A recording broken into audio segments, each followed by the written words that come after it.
اس video کے اندر ہم خواہش کو ڈیل کریں گے کہ ڈوئچ میں جرمن زبان میں خواہش کا اظہار کس طرح کیا جاتا ہے۔ مثال کے طور پہ اگر آپ کے پاس کوئی چیز موجود نہیں ہے اور آپ کہتے ہیں کہ کاش یہ میری خواہش ہے کہ میرے پاس یہ چیز ہوتی، اس کو کہنے کا ڈوئچ میں کیا طریقہ ہے؟ طریقہ بہت سمپل ہے۔ لفظ ہیٹے مطلب ایک ورب جو ہے وہ ہابن ہے، اس کی ایک فارم ہے ہیٹے۔ اس کو استعمال کرتے ہوئے آپ کوئی بھی جو جملہ ہے جس کا تعلق کاش کے ساتھ ہے وہ بنا سکتے ہیں۔ جیسے کہ مثال کے طور پہ اس سینٹنس میں آپ کو نظر آ رہا ہے، جیسے ich habe keinen eigenen Fahrradladen، میرے پاس کوئی سائیکلوں کی دکان نہیں ہے، مطلب یہ ریئل سچویشن ہے۔ اس کے بعد جو ہے وہ اظہار کرتا ہے کہ ich hätte gern einen eigenen Fahrradladen، مطلب میری خواہش ہے کہ میری ایک سائیکلوں کی دکان ہوتی۔ اسی طرح سے آپ ہیٹر کے ساتھ کوئی بھی جملہ بنا سکتے ہیں جس کا تعلق کاش کے ساتھ یا خواہش کے ساتھ ہو۔ مثال کے طور پہ آپ کہہ سکتے ہیں ich hätte gern ein Auto، میری خواہش ہے کہ میرے پاس ایک گاڑی ہوتی۔ اس کا مطلب ہے کہ آپ کے پاس گاڑی نہیں ہے، آپ خواہش کا اظہار کر رہے ہیں۔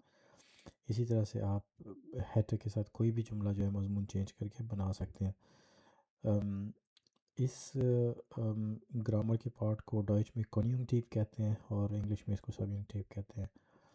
تو یہ کنجنکٹیو بنانے کا طریقہ ہے جس میں آپ خواہش کا اظہار کرتے ہیں۔ اب میں آپ کو اس کی کنجوگیشن سکھاتا ہوں کہ مختلف پروناؤنس کے ساتھ جو ہے وہ یہ ورب ہابن سے جو اس کے ساتھ ہیٹر بن گیا ہے، یہ باقی پروناؤنس کے ساتھ کس طرح کنجوگین ہوتا ہے۔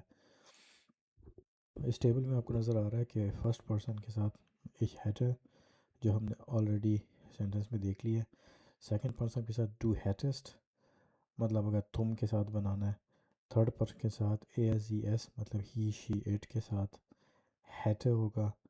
اسی طرح پلورل میں فرسٹ پرسن کے ساتھ wir hätten یعنی wir یعنی we ہم لوگ۔ سیکنڈ پرسن ihr hättet یعنی تم لوگ۔ تھرڈ پرسن کے ساتھ sie hätten، اور فارمل اگر آپ نے کرنا ہے تو وہی زی ہوگا لیکن ایس جو ہے وہ کیپٹل ہو جائے گا، زی ہیٹن۔ تو طریقہ جو ہے اس کو یاد کرنے کا بہت ایزی ہے۔ مثال کے طور پہ میں اس کو ہائی لائٹ کرتا ہوں کہ آسانی کے لیے، جیسے کہ آپ اس کو ایسے یاد کر سکتے ہیں۔ عشق کے ساتھ تو بہت ایزی ہے، یہ یہاں مطلب اصل ورب جو ہے ہیٹر آپ نے یاد کر لیا۔ اس کے بعد یہ ہیٹر آپ یہی رہے گا اور یہ اس کی بیسک فارم ہے، اور ٹو کے ساتھ ہیٹر کے ساتھ صرف ایس ٹی لگ جائے گا، ایس ٹی لگا دیا آپ نے، اور اے ایس جی ایس یعنی ہی شی ایٹ کے ساتھ ہیٹر ہی رہے گا۔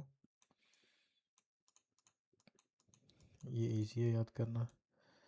اور ویا کے ساتھ اصل فارم لگے گی ہیٹن جو کہ اصل فارم ہے۔ ایئر کے ساتھ ایٹ ہے لگ جائے گا،